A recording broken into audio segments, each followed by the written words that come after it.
ఓం సాయిరామ్. సమస్త సాయి భక్తులందరికీ నమస్కారం అండి. అందరూ ఎలా ఉన్నారు? అందరూ కూడా బాబాగారి దయ వలన ఎప్పుడూ ఆనందంగా, ఆరోగ్యంగా ఉండాలని, మీరు కోరిన కోరికలన్నింటినీ కూడా బాబాగారు మీకు తీర్చేయాలని మీ తరపున నేను కూడా బాబాగారిని మనస్ఫూర్తిగా కోరుకుంటూ ఈరోజు వీడియో అయితే స్టార్ట్ చేస్తున్నా అండి.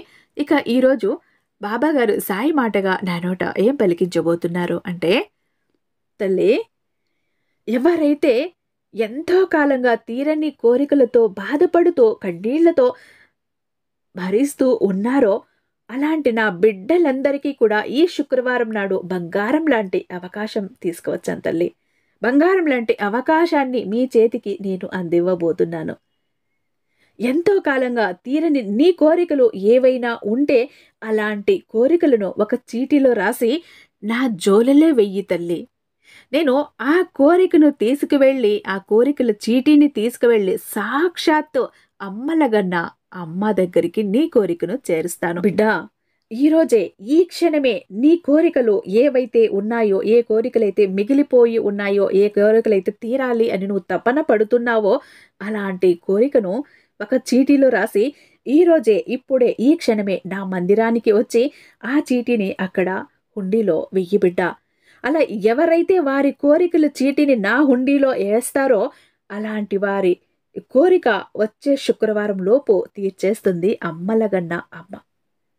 నువ్వు ఎప్పుడైతే నా మందిరంలో హుండీలో ఆ చీటీని వేస్తావో, నీ కోరికల చీటీని వేస్తావో, అప్పుడు నేనే స్వయంగా దానిని తీసుకువెళ్ళి అమ్మ దగ్గరికి చేరుస్తాను బిడ్డా.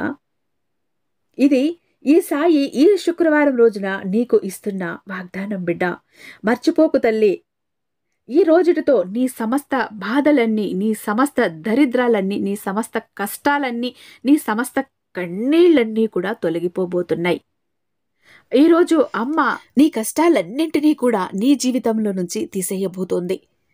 ఇక నీ జీవితంలో ఎప్పుడూ కూడా ఆనందపు వెలుగులే ఉంటాయి. నీ జీవితంలో సిరి సంపదలు కురిపించబోతోంది అమ్మలగన్న అమ్మ, ఆ లక్ష్మీ అమ్మవారు. ఎవరైతే దీర్ఘ సుమంగళిగా ఉండాలని ఆశపడతారో, పసుపు కుంకాలో 100 ఏళ్ళు ఉండాలని ఎవరైతే ఆశపడతారో అలాంటి వారి కోరిక కూడా ఈరోజు తీరబోతోంది బిడ్డ. నువ్వు ఏది కోరుకున్నా కూడా కోరిక రూపంలో ఒక చీటీ మీద రాసి నువ్వు నా హుండీలో వెయ్యి తల్లి. నేను దాన్ని తీసుకువెళ్ళి అమ్మ పాదాల వద్ద ఉంచుతాను. సాక్షాత్తు అమ్మ వచ్చే శుక్రవారం లోపు నీ కోరికను తీర్చేస్తుంది. కానీ బిడ్డ, ఈరోజు అమ్మవారి గురించిన ఒక రహస్యాన్ని నేను చెప్పబోతున్నాను. ఎవ్వరికీ తెలియని అమ్మవారి రహస్యం ఒకటి చెప్పబోతున్నాను. ఆ రహస్యాన్ని చివరి వరకు ఎవరైతే చూస్తారో అలాంటి వారి కోరికలు మాత్రమే అమ్మ వచ్చే శుక్రవారం లోపు నిజం చేసి చూపిస్తుంది తల్లి అంటూ ఈరోజు బాబాగారు అయితే ఒక అద్భుతమైన సందేశాన్ని అందించారండి.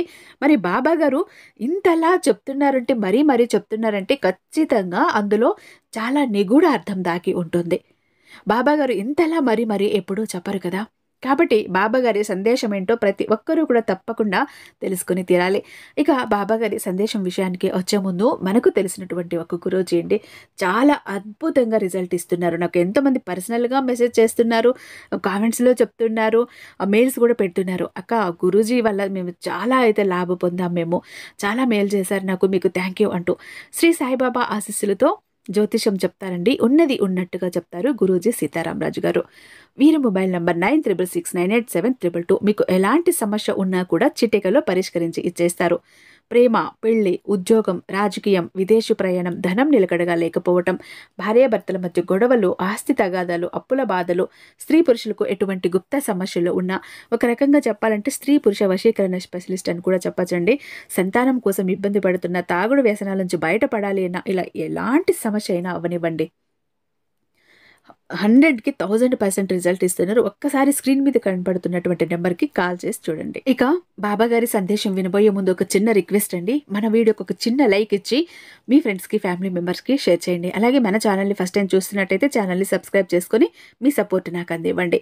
ఇక బాబాగారి సందేశం విషయానికి వస్తే, బిడ్డ, ఈరోజు నేను ఒక ముఖ్యమైన విషయాన్ని చెప్పబోతున్నా తల్లి. అమ్మవారి గురించిన ఒక రహస్యాన్ని ఈరోజు నీకు నేను చెప్పబోతున్నాను. అమ్మవారి గురించిన రహస్యం వింటూ వింటూ నీ కోరికలు ఏమేమి ఉన్నాయి అన్నవి నువ్వు ఆలోచించుకుని నీ కోరికల చీటీని సిద్ధం చేసుకో తల్లి. ఎందుకంటే నా సందేశం వినటం పూర్తి అవ్వగానే నా మందిరానికి వచ్చి ఆ చీటిని నా హుండీలో సమర్పించు. ఆ చీటిని తీసుకువెళ్ళి అమ్మవారి పాదాల చెంత ఉంచుతాను అంటూ బాబాగారు ఇలా అంటున్నారండి. బిడ్డ, కొంతమంది భగవంతుడి నామస్మరణని ఎగతాళి చేస్తూ ఉంటారు. మంత్రాలకు చింతకాయలు రాలతాయా? దేవుడు నిజంగా ఉన్నాడా? ఉంటే ఎక్కడున్నాడు? ఎలా ఉన్నాడు? పిలిస్తే పలుకుతాడా? ఏది ఇప్పుడు రమ్మను, ఒక్కసారి వచ్చి మా ముందు నిలబడితే దేవుడు ఉన్నాడని మేము నమ్ముతాం అని కొంతమంది వితండవాదం చేస్తూ ఉంటారు. ఇలా వితండవాదం చేసి ఒక్కసారి గవర్నర్ జనరల్ అమ్మవారి ఉత్సవాన్ని ఆపేసి కోరి కష్టాల్ని ఎలా తెచ్చుకున్నాడు అనేది ఈరోజు నేను చెప్తాను. జాగ్రత్తగా విను తల్లి, ఎందుకంటే ఇది అమ్మవారికి సంబంధించిన ఒక రహస్యం కాబట్టి. కేరళలో చెంగునూరు అనే పట్టణం ఉంది. ఆ పట్టణంలో చెంగనూరు భగవతి ఆలయం ఎంతో ప్రసిద్ధమైంది. ఈ ఆలయంలో అమ్మవారికి బహిష్టులు వస్తూ ఉంటాయి. ఈ ఉత్సవాన్ని చూడటానికి ఎవరైతే వస్తారో వాళ్ళకి శాంతి, సంపద, సౌభాగ్యాలతో పాటు ఇంకా సంతానానికి సంబంధించిన దోషాలు ఏమైనా ఉన్నా కూడా తొలగిపోయి ఎంతోమందికి సంతానం కలిగింది, సంతానం కలుగుతూనే ఉంది. అలాంటి భాగ్యాన్ని అమ్మ సంతానం లేని వాళ్ళ కోసం ప్రసాదిస్తూ ఉంటుంది. అలాగే ఎవరికైతే ఋతు సంబంధిత దోషాలు ఉంటాయో అలాంటి దోషాలన్నీ తొలగిపోయి నెల వారికి బహిష్టులు సరిగ్గా రావటం కూడా జరుగుతూ ఉంటుంది. అలా ఆరోగ్యపరంగానో మనశ్శాంతి పరంగానో అన్ని విధాలుగానో ఎంతో లాభాల్ని పొందారు, ఎంతో మేలు పొంది ఉన్నారు ఈ ఉత్సవం వల్ల అక్కడి భక్తులు. అలానే అక్కడ భక్తుల విశ్వాసం కాదు, అమ్మ కూడా అలానే నిజం చేసి చూపిస్తుంది. అలాగే ఎంతో మంది భక్తుల జీవితంలో జరిగిన యథార్థ సంఘటనలు కూడా చాలా ఉన్నాయి. ఈ ఉత్సవాన్ని త్రిపురట్టు అని పిలుస్తారన్నమాట. అయితే 1814లో గవర్నర్ జనరల్ మున్రు అనే వ్యక్తి ఎక్కడ ఎన్ని నిధులు వెళ్తున్నాయి అని లెక్కల్ని చూస్తూ ఉంటారు. చూస్తున్నప్పుడు ఈ ఆలయానికి ఉత్సవానికి కొన్ని నిధులు ఇచ్చి ఉంటారు. వాటిని చూసి అసలు ఈ ఉత్సవానికి ఎందుకు నిధులు ఇస్తున్నారు ఏంటి అని చెప్పి అక్కడున్న వాళ్ళని అడుగుతారు. అప్పుడు వాళ్ళుండి ఇలా చెప్తారు, ఇక్కడున్న అమ్మవారికి నెల బహిష్టులు వస్తాయి. అలా బహిష్టులు వచ్చిన సమయంలో 4 రోజులు గుడికి తలుపులు వేసేస్తారు, పూజలు చెయ్యరు. ఇక 4వ రోజు తర్వాత అక్కడ ప్రధాన అర్చకుల భార్యలు ఎవరైతే ఉన్నారో వారు అమ్మవారిని నదికి తీసుకువెళ్ళి అమ్మవారి స్నానం చేయించి అమ్మవారిని అలంకరించి అక్కడ ఊరేగించుకుంటూ మళ్ళీ గుడి దగ్గరికి తీసుకువస్తారు. అక్కడ స్వామివారు అలంకరించుకొని అమ్మవారి కోసం అక్కడ గుడి ముందర గేటు దగ్గర ఎదురు చూస్తూ ఉంటారు. ఆ క్రియలో జరిగేదే ఈ ఉత్సవం. అప్పుడు వాళ్ళు చెప్తారు, అమ్మవారికి బహిష్టు వస్తుంది. వచ్చిన తర్వాత 4వ రోజున అమ్మవారిని అలంకరించి స్నానమంతా చేయించి ఆలయానికి తిరిగి తీసుకువస్తారు. అప్పుడు చేస్తారు ఈ ఉత్సవం అని చెప్పి ఆ గవర్నర్ జనరల్కి చెప్తారన్నమాట. అలా జరిగే ప్రక్రియకి ఉత్సవం అని అందరూ ఎంతో సంతోషంగా జరుపుకుంటారు అని చెప్తారు. సరే, ఇది ప్రతి స్త్రీకి వచ్చేటటువంటి ఒక ప్రక్రియ. అయినా ఈ క్రియకి ఉత్సవం జరపటం ఏంటి, అది కూడా ఒక శిలకి బహిష్టు రావటం ఏంటి, ఇదంతా నేను నమ్మను. ఇప్పటి నుంచి ఈ ఆలయానికి నిధులను నేను ఇవ్వను, ఈ ఉత్సవాన్ని ఈ రోజుతో ఆపేయండి అని చెప్పి ఆర్డర్స్ పాస్ చేస్తాడు.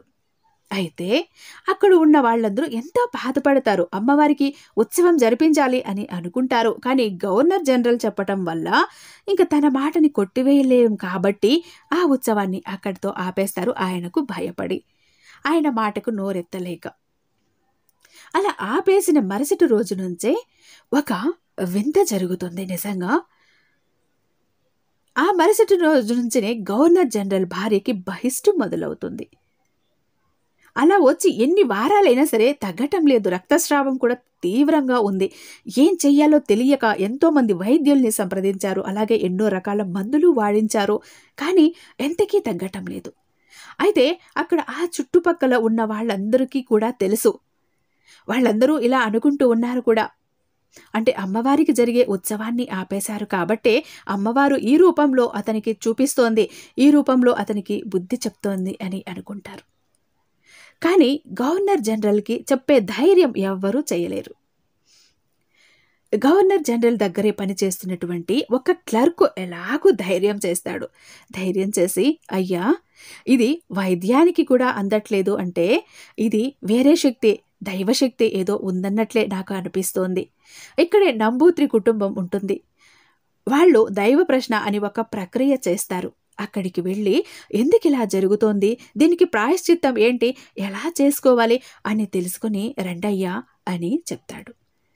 ఎంతోమంది వైద్యులకు చూపించారు, ఎన్నో మందులు వాడారు కూడా, ఎన్నో రకాల మందుల్ని వాడించారు. అయినా కూడా తనకి ఇష్టం లేకపోయినా తన భార్య ఆరోగ్యం క్షేమం కోసం ఇంకేం చెయ్యలేని పరిస్థితిలో నంబూత్రి కుటుంబం దగ్గరికి వెళ్ళి ఆ ప్రక్రియను చేయించుకుంటారు ఈ ముండ్రే.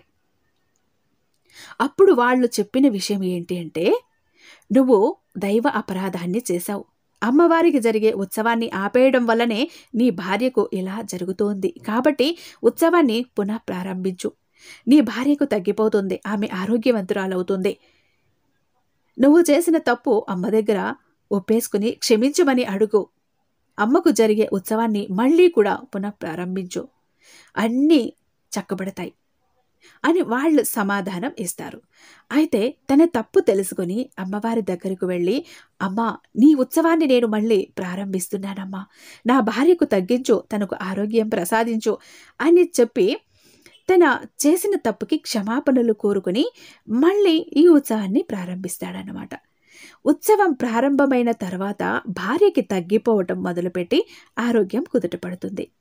అప్పుడు అమ్మవారి యొక్క గొప్పతనాన్ని తెలుసుకుని ఈ సంఘటన అంతా చూసిన తర్వాత ముండ్రేలో మార్పు వస్తుంది. ఇదే కాకుండా ఇంకా ఎన్నో ఆలయాల్లో ఎన్నో సేవలు చేయటం, ఇంకా ఎన్నో సంఘటనలు కూడా అతని జీవితంలో జరిగాయి.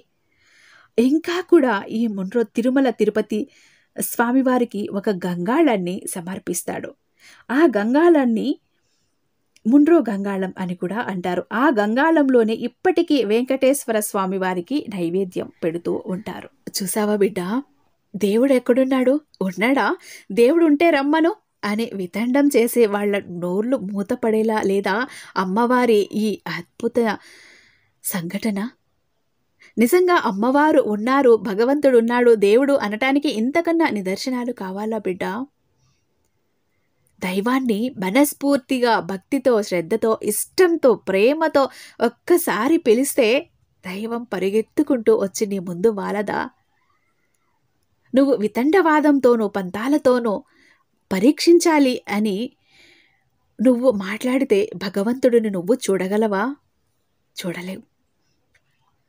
చూసావా, అస్సలు భక్తి లేని, దేవుడంటే నమ్మని, దేవుడంటేనే తెలియని ఒక వ్యక్తిని కూడా తన భక్తుడిగా ఎలా మార్చేసుకుందో ఆ అమ్మ.